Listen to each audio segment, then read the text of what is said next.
Hello, Lex here. Today I wanted to go over some of my favorite workshop creations from the past week. All the links to the workshop pages will be down in the description, so let's get started.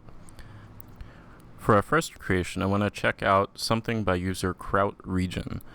It's titled P011 on the workshop, and this is a work in progress / concept design of some tank treads.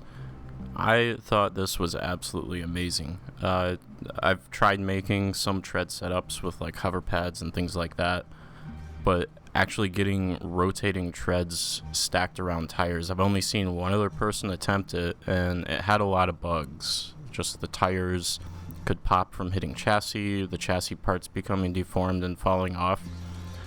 And this actually works way better than that one, even though you can still make the treads pop off if you turn a little bit too sharp like this. That being said, it is a work in progress, and it does look absolutely awesome, so really nice work on this one. Let's take one more look at it, not destroyed, and then we'll move on to the next one, which is going to be by user Leiywen. This is called Ringo Doom 2. And it's a really nicely made monowheel design. So it has some stilts to keep it upright when you spawn. You can see it's a really nicely shaped ring held in place by 3 tires, it looks like, and then a couple hover pads. So the idea is to get started rolling, and then you hit F and it pulls those training wheels in real nicely, and you can just go. It seems to kind of fall over if you go over too much terrain, but if you get some speed up and kind of go in a straight line, it works perfect. It's really impressive. Let's head over this mountain here and see how it does it going up a hill. Alright, so maybe not for going up hills, but nonetheless, this is some awesome work. The next creation is going to be by user Adorable. This is called the Monster Climber, and I saw this and I just had to try it. I love making suspension setups. I love watching the way that they move along terrain and how they flex and handle forces. This is a really nice one. I did just flip there because I caught too much air, but if you just look at how it hugs the terrain, this is just, it's really nice. This thing really does a great job at hugging the terrain. The way that the body flexes around and moves without being too springy, like a lot of them are in this game, it's well made. Even taking sharp turns or anything, you don't get problems that are pretty common with suspensions, where the wheels start to fold or anything like that. So this one's definitely worth checking out on the workshop. Nice work on it. The next one we're going to be looking at is from user ender.land, also known as Rainbow Bash. It's called the Single Hoverpad Hover, and this one is really cool. I tried to set up a single hoverpad vehicle, and I was getting a bug. Ender found a way to work around that by modding the height of the hoverpad, and he ended up making this crazy little drone that can just fly around the map. It goes really fast, and honestly, I would expect the terrain, like the mountains and stuff, to be causing it to tip or fall or things like that as you zoom around, but it's totally stable. So this is really cool to see. It's really cool to mess around with. Really nice work on this one, Rainbow. Let's head over towards the airfield for our next one. Look at that, this thing's just so smooth. Alright, so here we are. Our next creation is going to be from user OwnedPilot, and this thing is just absolutely insane. It's called the Meteor F8. It's a scale model of an aircraft, and it is just so detailed and so easy to fly.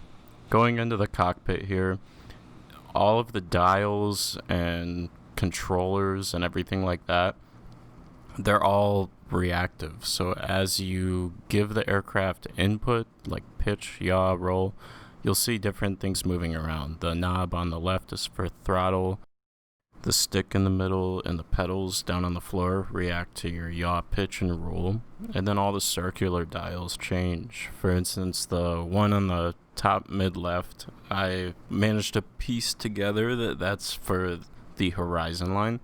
So as you use your roll, you'll see that moving to reflect. I believe the one on the top right is your throttle.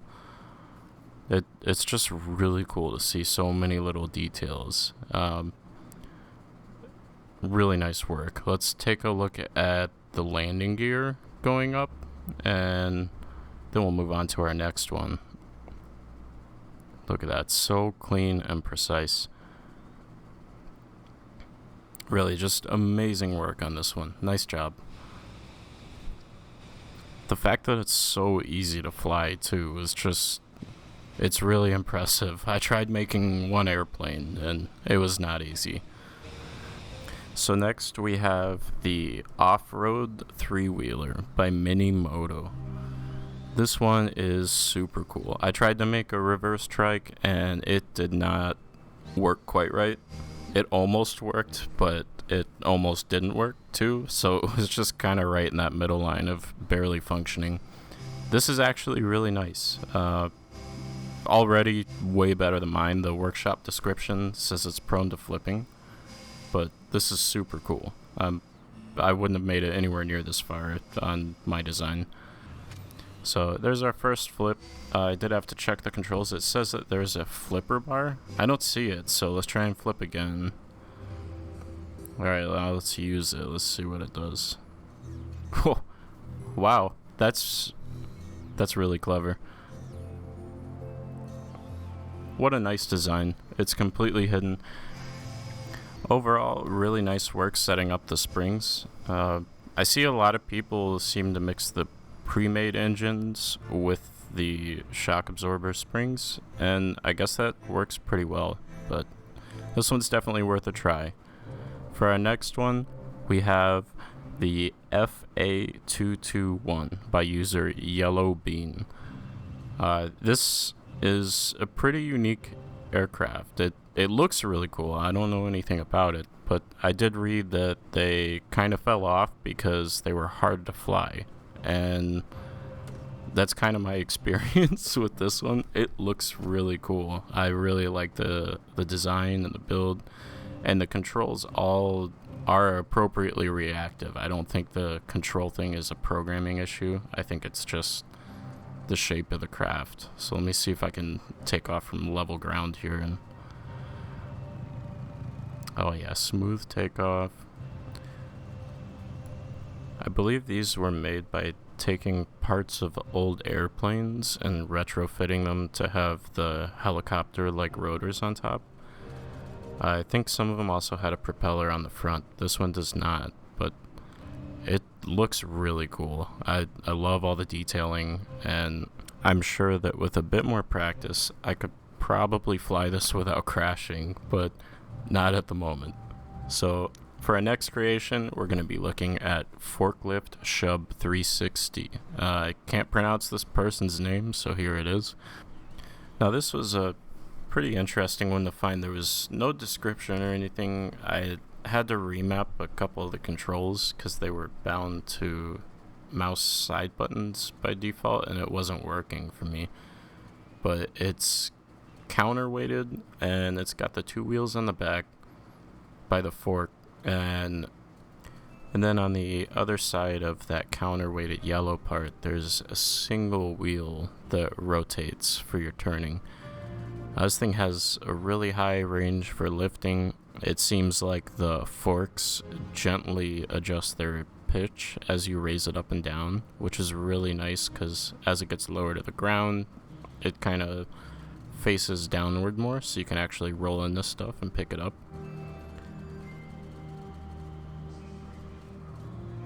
Wow, it's just so smooth. This is really well made.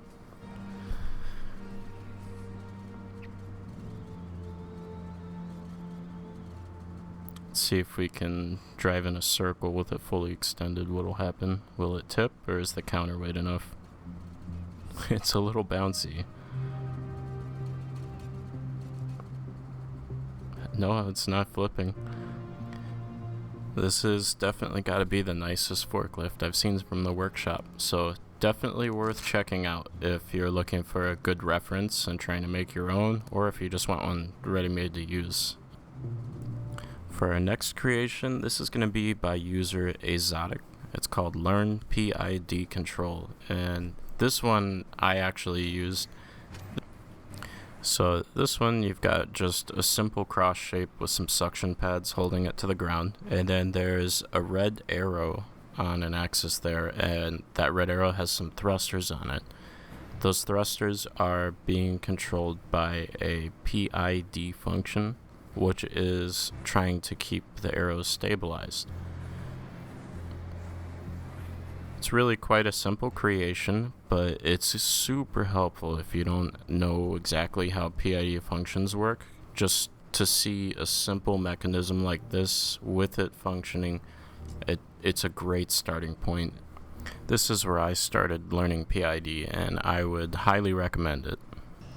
And number 10 is by user M.E.G.